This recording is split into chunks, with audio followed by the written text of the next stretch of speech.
Bismillahirrahmanirrahim. Assalamu alaikum. Welcome to remote learning. Boys and girls, we are going to start with the third week, and this is the first lesson of our third week. We have started our chapter from our history section, and that is chapter number 16, the democracy and human rights. And before I start, I would advise you people to keep your stationery items with you and books and copies so that you may read and understand, and after which you can do your homework. So chapter is again same. We are going to reinforce the topic. First of all, our topic was democracy and human rights. About the democracy, let me talk to you again. It was discussed that it was the government of the people, for the people, and by the people. So democracy comes at the cost of people's own voting rights, and here people have to a right in which they can select their own leader. They can protest and fight for their rights as well. And democracy ensures that all the people they have their own rights. Similarly, sometime in emergency situations, the democracy may not be so successful as during that time the urgent decision making is needed, which could be done better under the dictator rule. But again, this type of rule is unwanted and not liked by the people as it has its own drawbacks. We talked about the different leaders who performed well as the human rights activists in the world history. We talked about Mr. Nelson Mandela, how he worked for his nation and its people while sitting in a jail, and how they were able to get their rights afterwards. We talked about Mustafa Kemal Ataturk, who was secular by his thoughts, and he modernized and educated the Turkey, which was under the Muslim rules before, and he proved that Muslims government has certain drawbacks in the education sector, which he tried to level them according to the situations and levels of Europe. So according to him, the education was important and the interest was not taken previously by the Muslim rulers of the area. So he took some special interest in which he promoted education to the people of his country by various ways. And this was his first step towards the modernization of the Muslim country, Turkey. And he converted this region into a region where the people had their secular thoughts. Even this is up till now.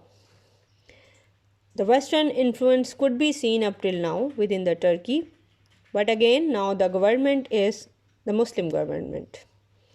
So these effects are basically the long lasting, whether the government is secular or Muslim.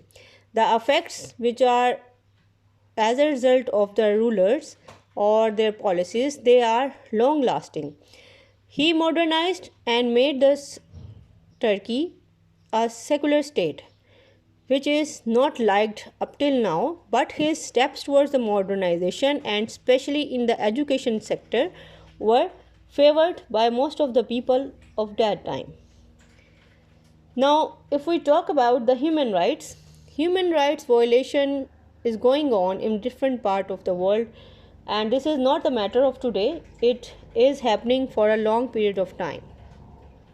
So democracy has its own benefits, and unfortunately where there is no democracy, the people have to suffer from its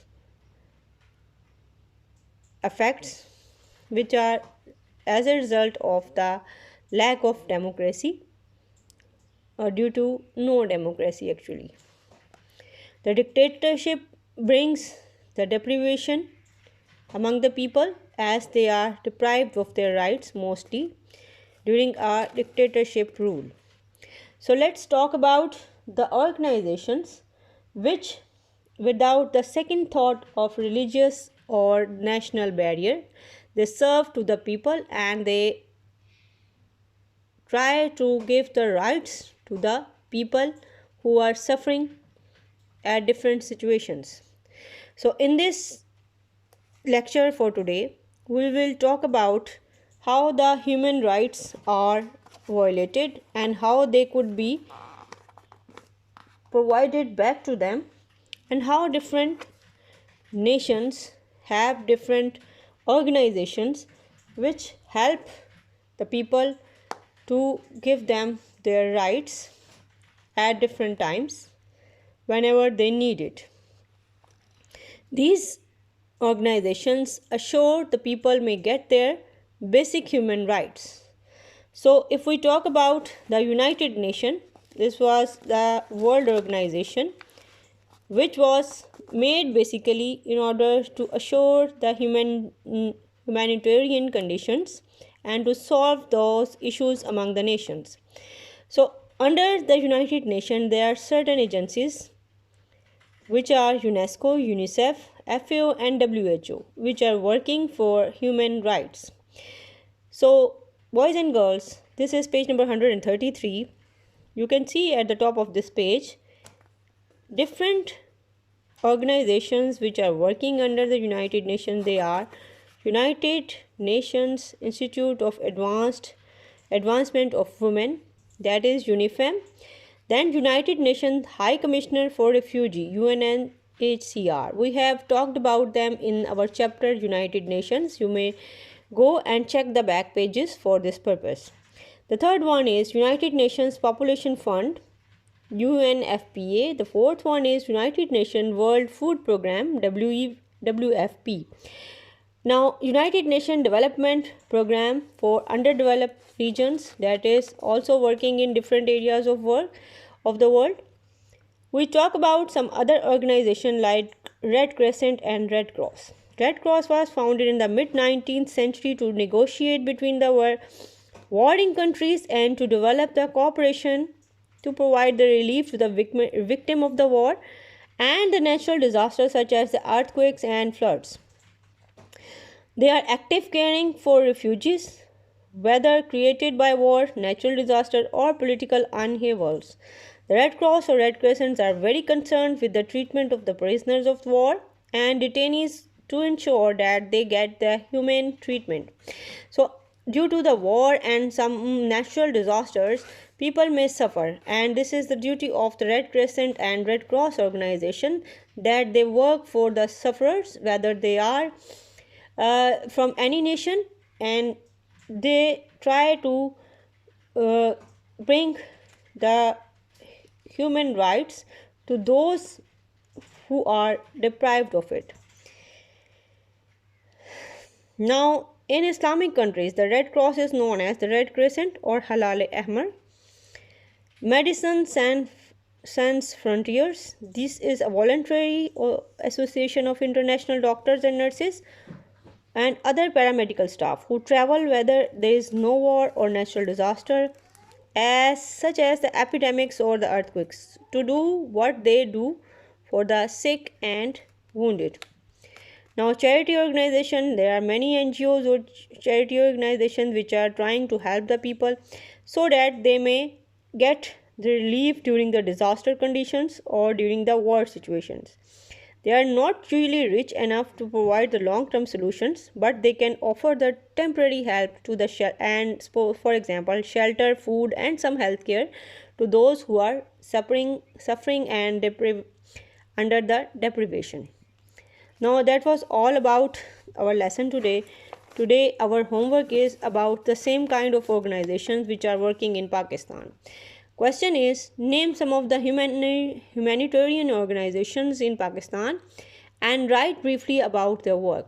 Now, some of the humanitarian organizations which are working in Pakistan, they are EDI Foundation, Ansar Barni Trust, Darus Sakoon, the Citizen Foundation, the Jinnah Foundation, Infaq Foundation. These are welfare foundations and working in the different areas of Pakistan and providing the welfare service to the people free of cost.